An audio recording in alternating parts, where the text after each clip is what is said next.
Downing Street has hit back at European Commission President Ursula von der Leyen after she took a swipe at Britain over Brexit negotiations and urged the government to make up its mind. Boris Johnson's Europe advisor David Frost said he would publish a draft free trade deal before next week's round of talks with Brussels kicks off. It comes after Ms. von der Leyen's comments earlier on Monday drew widespread criticism. Speaking after the first round of meetings concluded, she said the EU needed their British partners to establish clear ground rules on its approach. She told reporters in the Belgian capital, "We are aware that there are differences in the approach towards what scope should the future agreement have and what are, if I may say so, the rules of the game everybody has to abide to.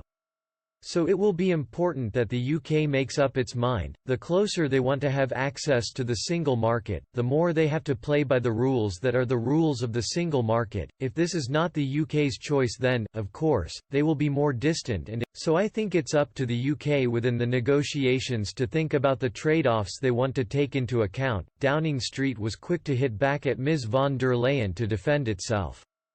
The official spokesman for Mr. Johnson insisted the government has clearly laid out its position. He said, "The UK has made up its mind very decisively and has been very clear about what it wants from its future relationship with the EU." The Prime Minister had said he favoured a Canada-style trade agreement with the EU after Brexit. But critics have pointed out such a deal took 7 years of talks before it was eventually signed. And Stéphane de Rink, an advisor to the EU's chief Brexit negotiator Michel Barnier, dismissed the idea. Mr. Rink said the UK faces a different ball game when it comes to Mr. Gove also wasted no time in responding to Ms. von der Leyen's speech. The cabinet minister said, the UK's team made clear that on January 1, 2021, the UK would regain its economic and political independence in full, and that the future relationship would need to reflect that reality. Discussions in some areas identified a degree of common understanding of the ground that future talks could cover.